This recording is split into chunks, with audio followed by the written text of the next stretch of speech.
ఎమ్మెల్యేగా ఉన్నాడు, బాగా చదువుకున్నాడు, ఇంకా కష్టపడాలి, ఇంకా మీకు అందుబాటులో ఉండాలి. నేను ఏవైతే ఆలోచనలు పెట్టుకున్నానో ఆ ఆలోచనల ప్రకారం రాత్రింబగళ్ళు పనిచేసి ఈ వెనుకబడిన జిల్లా, వెనుకబడిన నియోజకవర్గాన్ని అభివృద్ధి చేసే బాధ్యత ఆయనకు అప్పచెప్పానని చెప్పి మీ అందరికీ తెలియజేస్తున్నా. మీరు కూడా వదిలిపెట్టద్దండి, రాటు తేలాలి, గట్టిగా పనిచేయించండి. ఎందుకంటే ఈ నియోజకవర్గానికి అవసరం. అందుకే యువకుడు, ఉత్సాహవంతుడు, చదువుకున్నాడు, జాక్పాట్ మేరగా ఎమ్మెల్యే ప్లస్ ఒకటేసారి మంత్రి కూడా, డబుల్ జాక్పాట్. కానీ ఆయన కష్టపడాలి. ఏదైతే నేను ఆశలు పెట్టుకున్నానో ఆ ఆశల్ని నిరూపించే బాధ్యత, నిరూపించుకునే బాధ్యత అయిందని చెప్పి నేను మీకు తెలియజేస్తున్నా. నా ఆలోచన ఒకటే. ఇప్పుడే అనిత గారు ఒక మాట అన్నారు. ఎగ్జాక్ట్గా 22 సంవత్సరాల కంటే ముందు వెంకటేశ్వర స్వామికి పట్టు వస్త్రాలు ఇచ్చే సాంప్రదాయం ముఖ్యమంత్రిగా నేను వెళ్ళాను. ఆ రోజే నేను ప్రాణదానం అంటే వెంకటేశ్వర స్వామి భక్తులు ప్రాణదానం కింద డొనేట్ చేయమని ఒక ట్రస్ట్ కిందన ఏర్పాటు చేశాను. రోయా హాస్పిటల్లో ఇనాగరేట్ చేశాను. పోతూ ఉంటే 24 క్లేమోర్ మైన్స్ నా మీద బ్లాస్ట్ చేశారు ఆ రోజు తీవ్రవాదులు. మామూలుగా ఎవ్వరూ బయటపడరు. ఒక బాంబు వేస్తేనే ఏమవుతాం మీకు తెలుసు. అలాంటిది 24 బాంబులు వేస్తే సాక్షాత్తు వెంకటేశ్వర స్వామి దిగొచ్చి నాకు ప్రాణభిక్ష పెట్టాడని చెప్పి మీ అందరికీ విజ్ఞప్తి చేస్తున్నా. నన్ను ఒక పర్పస్ కోసం బతికిచ్చాడు, ప్రాణభిక్ష పెట్టారు. నేను ఎప్పుడు ఆయన పాదాల దగ్గర ఎప్పుడు మా ఇంట్లో నుంచి చూస్తే 7 నామాలు కనపడొస్తాయి. అటు సైడ్ మంగాపురం చూస్తే అలాంటిది నేను ఎప్పుడూ గుర్తుపెట్టుకుంటాను. పవిత్రమైన భావంతో పనిచేస్తాం. ఎన్టీ రామారావు గారు మొట్టమొదటిసారిగా అన్నదానం ప్రవేశపెడితే ఈరోజు వెంకటేశ్వర స్వామి ఆ అన్నదానం 2300 కోట్లుంది. వచ్చే ఆదాయంతోనే పెట్టగలుగుతున్నాం. వడ్డీ మళ్ళా వస్తూ ఉంది. అందుకే మొన్న ఒక నిర్ణయం తీసుకున్నా. వెంకటేశ్వర స్వామి మేనేజ్ చేసే, టీటీడీ మేనేజ్ చేసే అన్ని దేవాలయాల్లో కొండపైన ఏ విధంగా అయితే భోజనం పెడుతున్నారో అన్ని దేవాలయాల్లో అన్నదానం ఏర్పాటు చేసే కార్యక్రమానికి శ్రీకారం చుట్టా. అదే మరిగా ఈరోజు 688 కోట్లు ప్రాణదానం ఉంది. ఆ నిధులను కూడా సమీకరించి పెద్ద ఎత్తున తిరుపతిలో ఉండే అన్ని హాస్పిటల్లన్నీ ఒక గొడుగు కింద తీసుకొచ్చి వాళ్ళందరికీ ఆరోగ్య చికిత్సలు అందించే విధంగా రాష్ట్ర ప్రభుత్వం ఇచ్చే డబ్బులే కాకుండా అదనంగా ఒక కార్యక్రమం తీసుకున్నాం. ఇంకో పక్కన శ్రీవారి సేవకులు ఉన్నారు. ఇప్పుడే భవానీ సేవకులను చూశాను ఇక్కడ నేను. ఈ ఊర్లో 70 మంది భవానీ సేవకులు ఉన్నారు. రాష్ట్రం మొత్తం చూస్తే దగ్గర 17 లక్షల మంది శ్రీవారి సేవకులు ఉన్నారు. నేనే ఆ కార్యక్రమానికి శ్రీకారం చుట్టాను. నేను సత్యసాయి బాబా ఆశ్రమంలో చూశా. ఆ సత్య సేవకులు ఉండేవాళ్ళు, సాయిబాబా సేవకులు ఉండేవారు. ఆ స్ఫూర్తిని తీసుకొని శ్రీవారి సేవకులుంటే బాగుంటుందని నేనే ఇంట్రడ్యూస్ చేశా. ఈరోజు బ్రహ్మాండంగా పనిచేస్తూ ఉంది. నిన్న బ్రహ్మోత్సవాలు చాలా బాగా చేశారంటే ఎవరైతే శ్రీవారి సేవకులు వచ్చి వాలంటరీ వర్క్ చేసి బ్రహ్మాండంగా జయప్రదం చేశారు. వారందరినీ అభినందిస్తున్నా. ఇప్పుడు ఒక పిలుపు కూడా ఇచ్చాను. మొన్న డాక్టర్స్ ఉంటారు, విదేశాల్లో ఉంటారు, మీరందరూ రండి. ఒక వారం తిరుపతిలో పేదవాళ్ళకు వైద్యం చేయండి, తర్వాత దేవుని దగ్గరికి వెళ్ళండి. ముందు మానవ సేవ, తర్వాత మాధవ సేవ. ఈ రెండు చేస్తే భగవంతుడు కూడా మిమ్మల్ని ఆశీర్వదిస్తాడని చెప్పి ఆ కార్యక్రమానికి శ్రీకారం చుట్టాను. ఇంకో పక్క ఎప్పుడు కూడా మీరు గుర్తుపెట్టుకోవాలి, మనకు ఆరోగ్యం బాగుండాలంటే స్ట్రెస్ లేని జీవితం కావాలి. నేను మందులు ఇవ్వడానికి, ట్రీట్మెంట్ ఇవ్వడానికి హాస్పిటల్స్ పెట్టాం. అదే సమయంలో దేవాలయాలు కానీ ప్రార్థనాలయాలు కానీ చాలా ముఖ్యం. అందుకే మొన్నే టీటీడీకి చెప్పాం, ఎప్పుడో ప్రారంభించాం ఒక ట్రస్ట్. ఈరోజు దాని ద్వారా 5,000 దేవాలయాలు రాష్ట్రం దేశం మొత్తం కడుతున్నాం. ఇవి చిన్న దేవాలయాలన్నీ గ్రామాల్లో, పెద్ద దేవాలయాలు ఒక 50 కట్టాలని చెప్పి ఆలోచిస్తున్నాం. ఇది కూడా ఈ దేవాలయాలుంటే దేవుణ్ణి నమ్మేవారు అక్కడికి పోయి పూజలు చేసి వస్తే మీకు ఆరోగ్యం బాగుంటుంది, స్ట్రెస్ తగ్గుతుంది. అందుకే ఈరోజు స్త్రీ శక్తి కింద మీకు ఉచిత ప్రయాణ సౌకర్యం పెట్టాం. మీరు ఎక్కడికి పోవాలన్నా, కడాన శ్రీశైలం పోవాలన్నా నేరుగా పోయి మల్లికార్జున స్వామిని చూసుకొని తిరిగి రావచ్చు అని చెప్పి మీ అందరికీ విజ్ఞప్తి చేస్తున్నా. ఒక దివ్య క్షేత్రం, శక్తిపీఠం మల్లికార్జున స్వామి.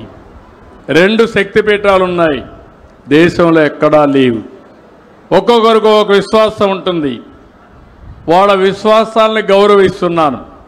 హిందువుల కోసం దేవాలయాలు, ముస్లింలంతా మసీదులు, క్రిస్టియన్స్ ఉంటే ఏవైతే చర్చిలు కట్టుకోవడానికి కూడా సహాయం చేశాం. ఇలాంటి కార్యక్రమాలు చేస్తున్నాయి. నేను ఒకటే ఈ విజయనగరంలో చెప్తున్నాను, ఈ జిల్లా అభివృద్ధి కావాలి, తప్పకుండా మీకు అండగా ఉంటాను. ఒకప్పుడు విశాఖపట్నం అభివృద్ధి అయింది, ఇప్పుడు విశాఖపట్నం నెక్స్ట్ లెవెల్కి వెళ్తుంది. నేను భోగాపురంలో ఎయిర్పోర్ట్ పెట్టిన ముఖ్యమైన ఉద్దేశం విజయనగరం, శ్రీకాకుళం అభివృద్ధి కావాలనే ఉద్దేశంతో ఈ డైరెక్షన్లో పెట్టాను. ఒకప్పుడు హైదరాబాద్లో, శంషాబాద్లో పెట్టాను. దానికి కారణం అటు పెడితే మెదక్ వెళ్తుంది, ఇంకో పెడితే నిజామాబాద్కి వెళ్తుంది. అట్లా కాదు, మహబూబ్నగర్ జిల్లా, నల్గొండ జిల్లా అభివృద్ధి కావాలని ఆ రోజు శంషాబాద్లో పెట్టాను. ఈసారి నేను తీసుకుపోయి ఈస్ట్ గోదావరి పాయకరావుపేట సైడ్ పెట్టుండదు, కానీ ఆ సైడ్ కంటే ఈ సైడ్ వస్తే ఉత్తరాంధ్రకు న్యాయం జరుగుతుందనే ఉద్దేశంతో భోగాపురంలో పెట్టామని చెప్పి నేను మీకు తెలియజేస్తున్నా.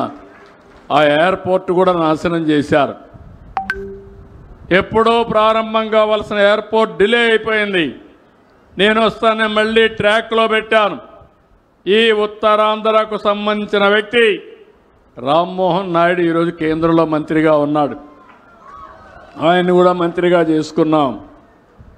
ఈరోజు ఆయన ఆధ్వర్యంలో ఆగస్టు నెక్స్ట్ ఇయర్ 26 ఆగస్టుకి భోగాపురం ఎయిర్పోర్ట్ ఇనాగరేషన్ అవుతుంది. ఆ తర్వాత ఈ ప్రాంతంలో పెద్ద ఎత్తున పరిశ్రమలు వస్తాయి. మీరు ఎక్కడికి కావాలన్న కనెక్టివిటీ వస్తుంది. నేను ఒకటే పెట్టుకున్నాను, ప్రతి ఇంటికి ఒక ఎంఎస్ఎంఈ పారిశ్రామికవేత్త కావాలని. ప్రతి నియోజకవర్గంలో ఎంఎస్ఎంఈ పార్కులు పెట్టాలని. విశాఖ కేంద్రంగా ఉత్తరాంధ్ర మొత్తం పెద్ద ఎత్తున పరిశ్రమలు పెట్టడానికి ఈ ప్రభుత్వం ముందుకు పోతున్నామని చెప్పి కూడా నేను మీకు తెలియజేస్తున్నా. నేను ఎన్నోసార్లు చెప్పాను, నేనేదో సంక్షేమ కార్యక్రమాలు ఇవ్వడమే కాదు, అభివృద్ధి తెలిసిన ప్రభుత్వం ఇది. అభివృద్ధి చేస్తాం. అభివృద్ధి చేస్తూనే నేను నా జీవితాంతం పేదవాళ్ళ పక్షాన్నే ఉంటా. ఎవరికి అండగా ఉండాలనో వారికి అండగా ఉంటానని మరొక్కసారి మీ అందరికీ హామీ ఇస్తున్నా. చివరి ఊపిరున్నంత వరకు, చివరి రక్తపు బొట్టున్నంత వరకు ఈ పేదవాళ్ళ కోసం, ఈ ప్రజల కోసం పనిచేస్తానని మరొక్కసారి మీ అందరికీ హామీ ఇస్తున్నా.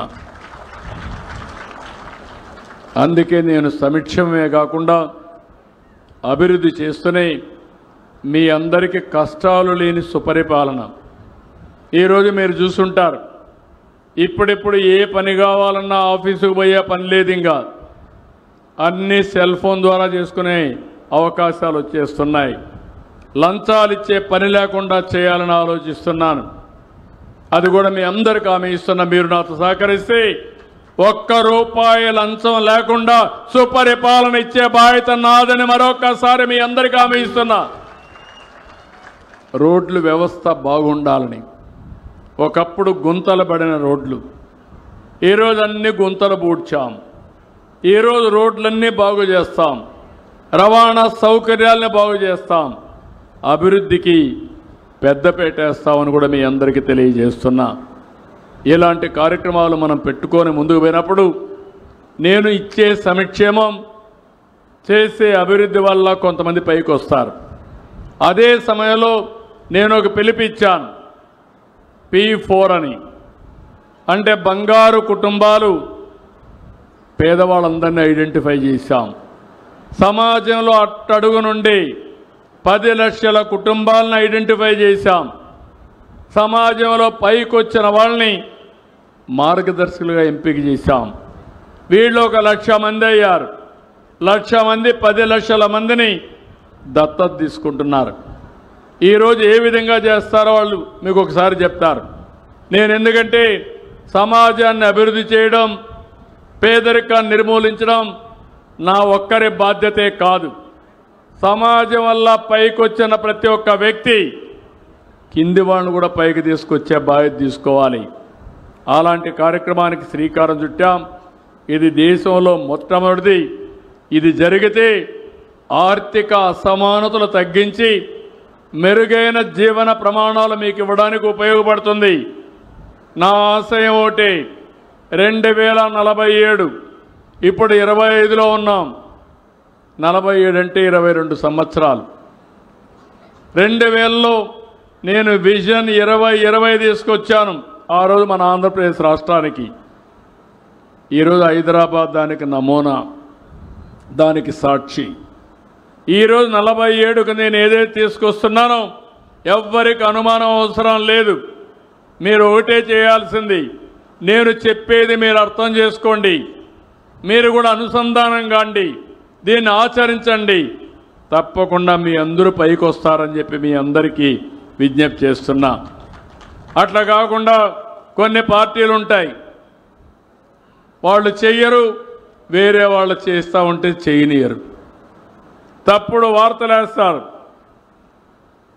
సోషల్ మీడియాలో చెప్పి ప్రజలను రెచ్చగొట్టాలనుకుంటున్నారు. నేను అందుకే చెప్పా, ఈ CBN 14 సంవత్సరం CBN కాదు, 1995 CBN అని చెప్తున్నా. ఎవరికైనా డౌట్ ఉంటే ఒకసారి పాత చరిత్రకి వెళ్తే, ఎవరైనా కానీ law and order problem create చేయాలంటే అదే చివరి రోజు. మా ఆడబిడ్డల జోలుకొస్తే కబద్దార్ జాగ్రత్తగా ఉండండి. ఒకవేళ గంజాయి మత్తుంటే గంజాయి మత్తు వదిలిస్తా, రాజకీయ ముసుగుంటే ముసుగు తొలగిస్తా, రౌడీల్ని రౌడీలుగానే చూస్తానని చెప్పి మరొకసారి హెచ్చరిస్తున్నా. స్వేచ్ఛ, రక్షణ, మా ఆడబిడ్డలు ఫ్రీగా తిరిగే రోజు వస్తే దానికంటే మించిన ఆనందం ఇంకొకటి ఉండదు. దీనికి అందరినీ సహకరించమంటున్నా. సహకరిస్తే సహకారం తీసుకుంటా, అడ్డం వస్తే ఏం చేయాలో చేసి చూపిస్తా. తమాషా కాదు. అందుకే మిమ్మల్ని కూడా కోరుతున్నా. ఈరోజు నేను చూసినప్పుడు అనిపిస్తుంది, నేను వచ్చినప్పటి నుంచి చూస్తున్నా 2 గంటల 17 నిమిషాలు అయింది, అయినా ఒక్కరు కదలలేదంటే దీన్ని చూసిన తర్వాత నా మీద, ఈ ప్రభుత్వం పైన మీకు విశ్వాసం ఉంది. ఈ